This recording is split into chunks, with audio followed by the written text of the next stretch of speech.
Welcome back to Design Huddle. We have another awesome episode. You have myself, Ryan, and Mustafa here to talk about everything design.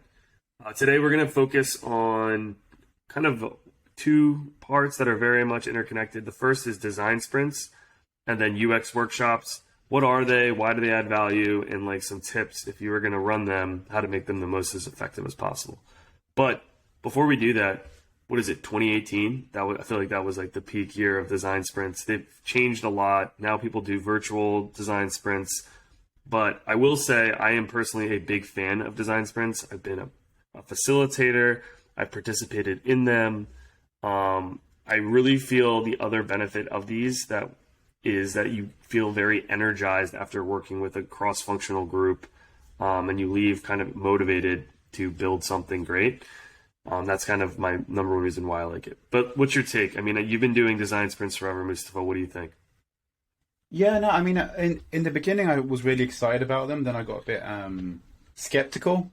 I think it's because it's like any UX workshop that you do, like you always want to see what the outcomes are. I mean, it's really exciting on the day, but I think some of the first ones I did, nothing came about them. But then, like, in the recent years, like I've had some really good successes with like. But before we even go into them, like, how about we explain what a design sprint is?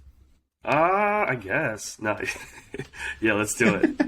I can give I'll give you like the textbook definition and then you can fill in the gaps. But the design sprint, the sprint is actually a 5-day process for answering critical business questions through design and prototyping and testing ideas with actual end users. This was originally developed by Google Ventures, and really the strategy was like, let's create a greatest hit for business strategy, innovation, behavior science, design thinking, and it's all kind of packaged into this experience where you kind of go through find the idea that you're going to focus on, you build it, you launch it, you learn, and then you kind of continue to iterate. And then if I had to map out the days, correct me if any of this is off, but it's usually Monday through Friday. So the team it's really important that you block off the whole week. That's like it's like a laptop's down, everyone's focused on this problem. So that's the biggest thing, is making sure you have the time and space to commit to this.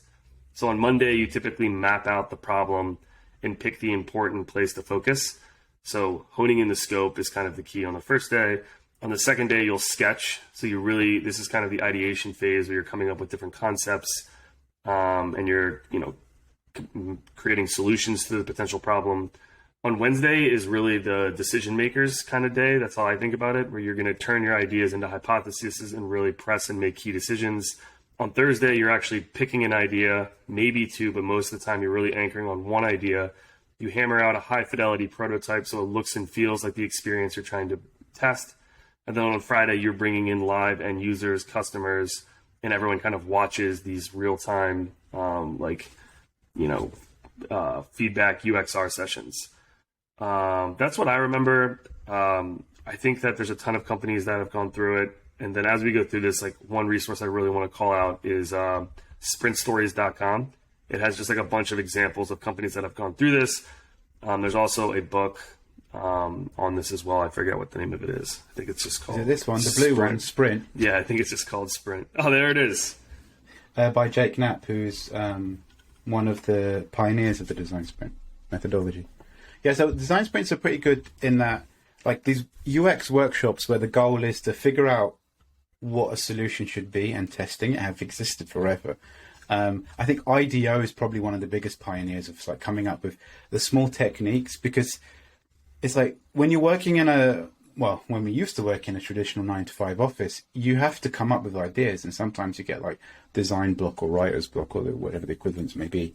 And the design sprint was a way to just, all right, let's go for these activities and like these little tasks. So on the first day, you'll be mapping out a user journey, for example, or looking at the research. So everyone who attends a design sprint will do like a lightning talk about what they think the problem is. So let's just say you're trying to you want to design an app that's like Uber for coffee. That's the example I always give.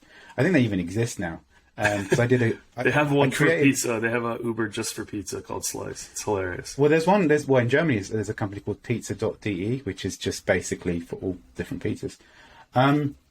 So yeah, the local coffee shops, I think they partnered up. But the idea is, imagine if you're trying to do that delivery service, but just solely for coffee. And so a design sprint will help you focus on what is the main user journey. So the first thing is you define the design brief, whatever that may be, the MVP, if you will, or, the minimum viable product. And then you might look at all of the problem spaces. So a design sprint is attended by lots of different people. Like, don't let the name fool you into thinking that it's just designers. It should be engineers, marketers, everyone.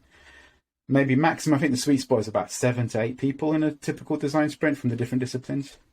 And they're giving them an opportunity to like align and talk about what they think about the problem space, like, from a technical perspective, from a marketing perspective, from a UX perspective.